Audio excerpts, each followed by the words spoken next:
New at 10, a Phoenix woman is behind bars tonight, accused of running a brothel at her home near Greenway and Cave Creek Roads.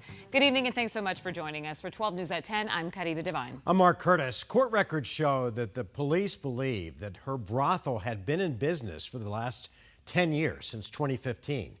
12 News journalist Bianca Bono has been combing through records tonight. She's live outside the Phoenix Police Department. And Bianca, how was she finally caught? Well, guys, according to records, in part, it's because a woman allegedly caught her husband after he went to this house and she called police.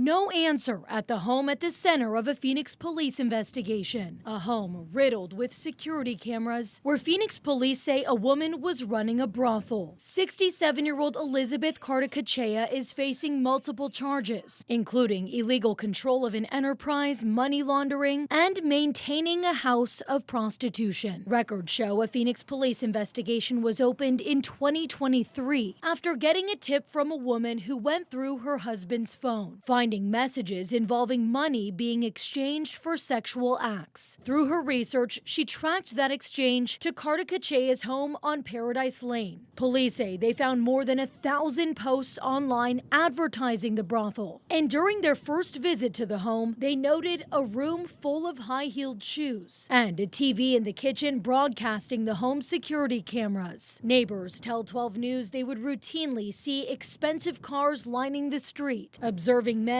walking in and out of the home. Phoenix detectives then learned Tempe Police's human trafficking unit was also investigating the same operation, able to gather information from multiple men who said they went to the home to pay for sexual acts, and from a sex worker who had worked in the home. She told police Cartacachea would provide them a room and charge women 10% of their earnings. She has grandchildren, she has children. She has loved ones. She's not a flight risk. During Cartacachea's initial appearance, her attorney said she will challenge her charges. Obviously, there is a presumption of innocence, and I think that she's the type of person that is not going to flee. She's going to want to stand up and fight.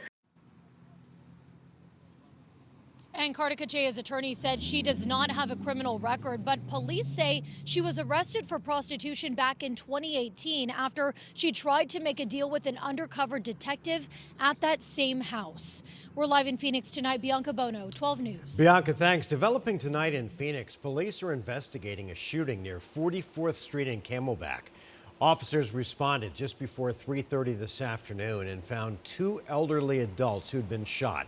One of them, a woman who died at the scene, and then a man was rushed to the hospital with life-threatening injuries. Police don't believe there are any outstanding suspects. We're also learning more about a shooting in Gilbert tonight between Power and Germain Roads. Police say it happened about 4:30 and started with an argument between two men in a residential neighborhood. When police arrived, they found one of the men had been shot and he was pronounced dead at the scene. It's unclear if police have anyone in custody right now, but we're told there's no danger to the public and they are not looking for any suspects.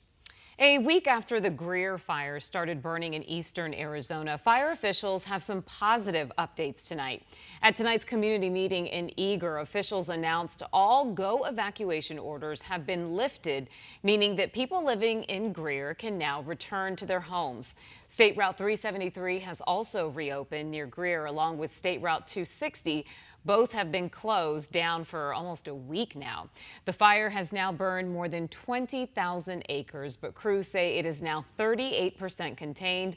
Officials are urging people to be cautious as they return home, saying that crews will still be working to contain the remainder of the fire. And of course, the big X factor in all of this, how do the winds behave? Will there be more red flag warnings? Meteorologist Lindsay Riley is here with a look at our weather impact forecast. Well, the good news is we don't have any additional red flag warnings, and wind speeds are going to cooperate for the next several days. So today was our last red flag warning for the foreseeable future.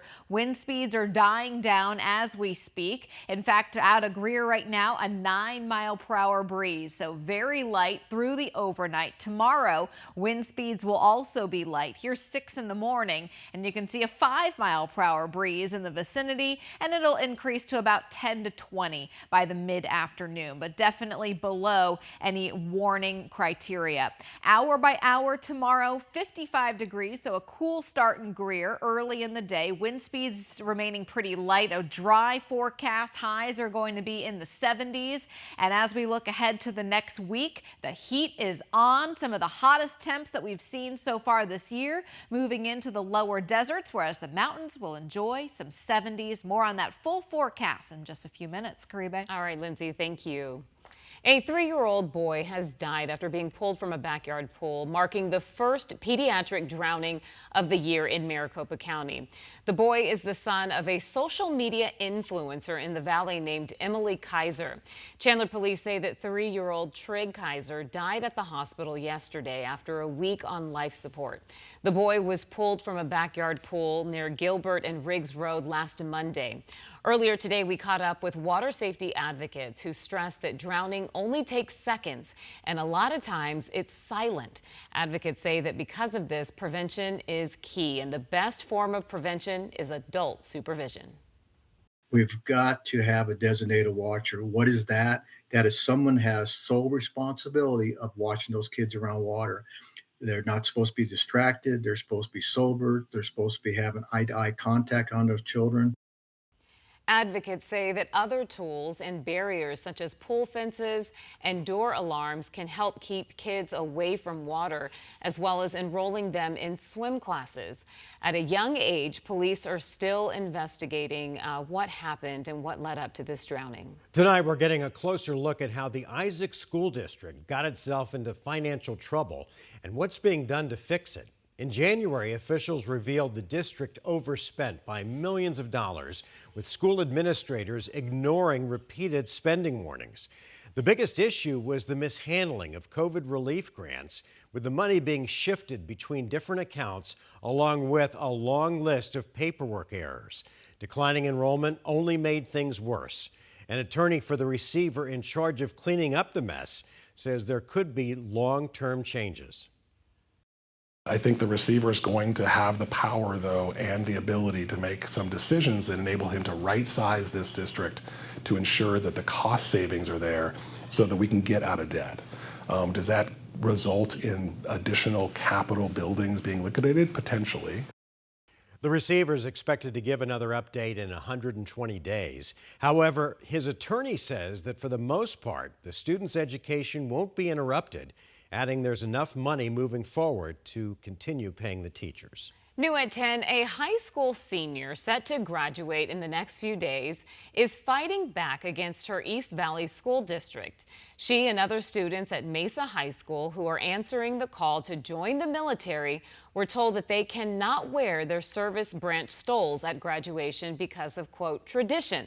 12 News journalist Chase Golightly is joining us live in Mesa. And Chase, you spoke with that student earlier today about this battle that she's trying to change. Caribbean, that's right. This soon-to-be graduate will be the first in her family to actually join the military. She's going to serve with the Arizona National Guard, something that she's incredibly proud of, but feels her school, Mesa High, doesn't share her same level of excitement. Yeah, I honestly feel disrespected. Daniela Rascon-Rivas, a Mesa High senior, has dedicated long hours and hard work for her achievements. It's been very difficult going through mental health issues and just struggling.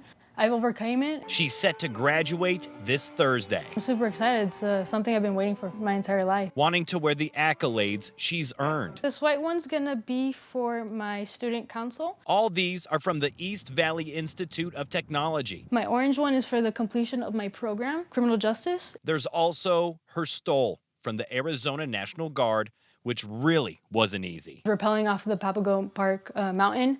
Learned how to use the gas mask. We learned how to take apart ARs and put them back together. Answering the call to serve her country. After graduation, I ship out to boot camp. Despite everything she went through. Can you wear any of those at your graduation? No.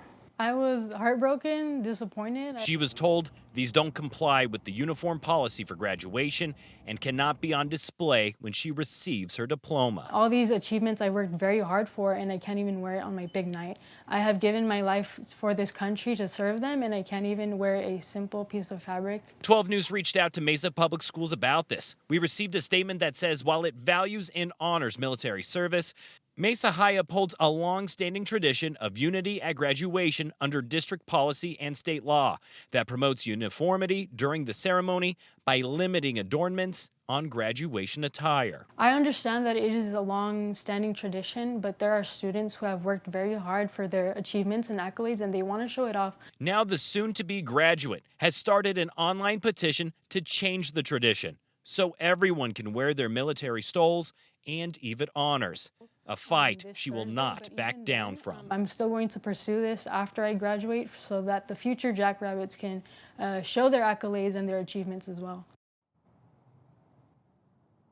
Now, I did see that some Mesa Public Schools governing board members do support Daniela's policy change, commenting that on social media that students should be able to wear these accolades at graduation, but at this time, that policy is still in place.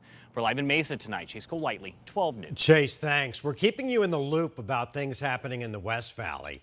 Tomorrow is Election Day in Glendale. Voters will decide on a zoning dispute over the land that surrounds the Vi Resort near State Farm Stadium. So if it passes, construction on the multi-billion-dollar development will be allowed to continue, with a big parking lot and corporate building being included. That land was originally designated by the city as open or park space, although the city says it has no plans to put a park there. This special election is mail-in only, so if you live in Glendale and you still have your ballot, you haven't mailed it in, you'll need to bring it to one of the drop boxes at the Foothills Library or the Glendale City Clerk's office by 7 o'clock tomorrow night.